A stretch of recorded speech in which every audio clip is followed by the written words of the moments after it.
Welcome back.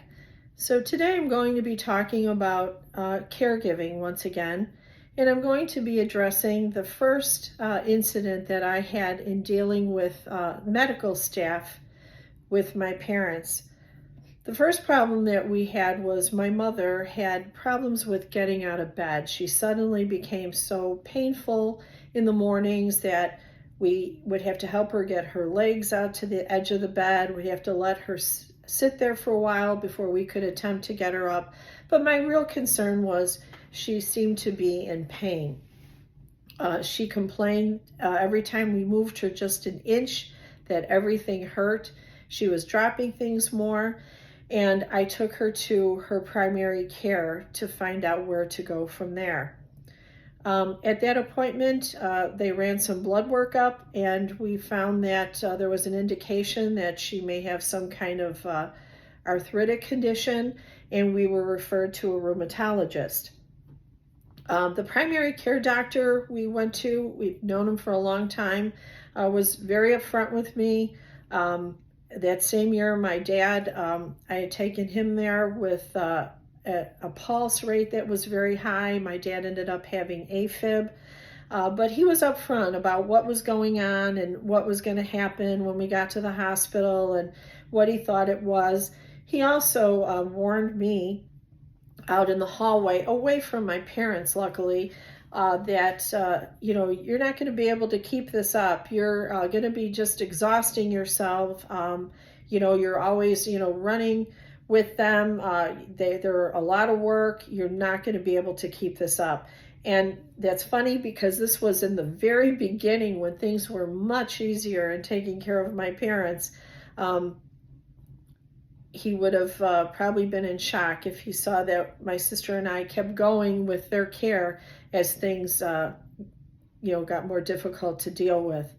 So I took my mother to a rheumatologist that the primary care referred us to, and we were put into an office by the nurse, and I went to sit down on a chair, and my mom sat in the chair next to me, and then there was the exam table.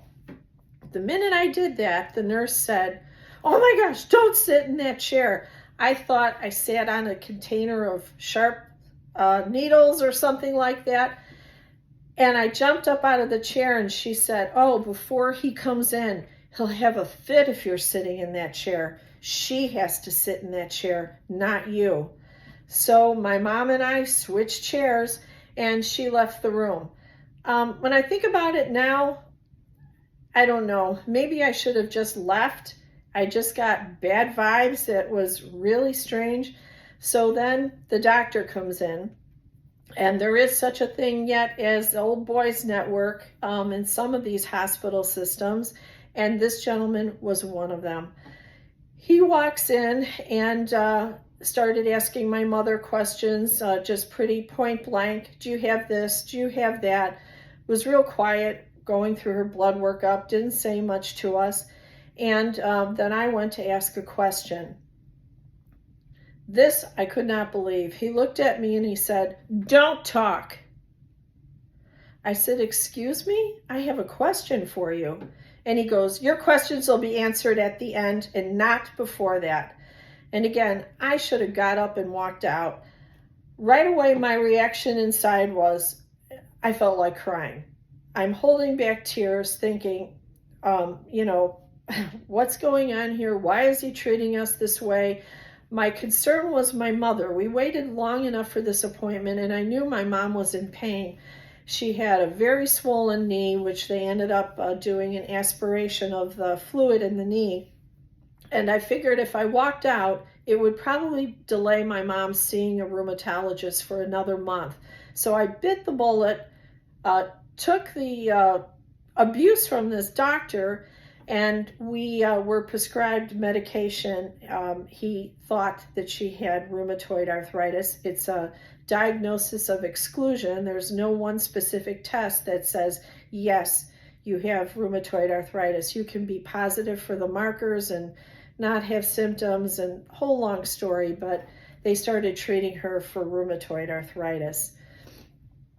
So then We, back at home, modified the house as much as we could to make it easier for my mom. We put some poles on the refrigerator door that she could just grab a long handle and open the door if she wanted to look into the refrigerator. But a lot of those kinds of things weren't used because my sister and I made it a point now that she was having real problems getting around and having a lot of pain.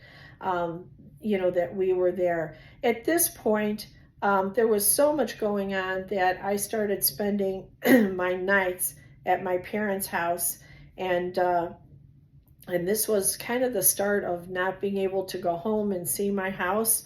By the end of this, for years, my parents started to need that much help. Also, I wanted to tell you as well that the medications that are prescribed, I always spent time looking into them to see what the side effects were. My mom started having a lot of problems with indigestion and not being able to eat because her stomach felt so upset. And some of the medications that they use to treat rheumatoid arthritis are very hard on the stomach.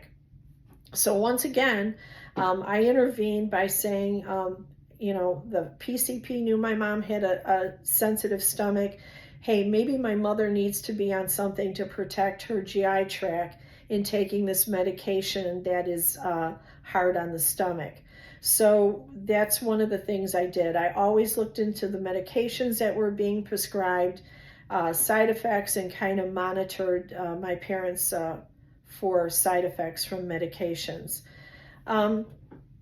I also, next time we get together, I'm going to talk about ways to keep your loved ones happy, engaged, things that I did with my folks to keep them thinking, to keep them happy to wake up each day and to look forward to different things that they were doing in the house because it was, hard to get them out. Also, changed our family vacations for my husband and I to vacations where my parents came along. And for that reason, we started taking trips with them. And I'll talk about that because that was a whole another adventure of planning to take two people with that needed quite a bit of care. So that's going to end my session for today, and next time we'll talk about things to do with seniors at home to keep them having fun and keep them active, and planning to take them places outside the house, what you need to do. Thanks for watching today. Bye-bye.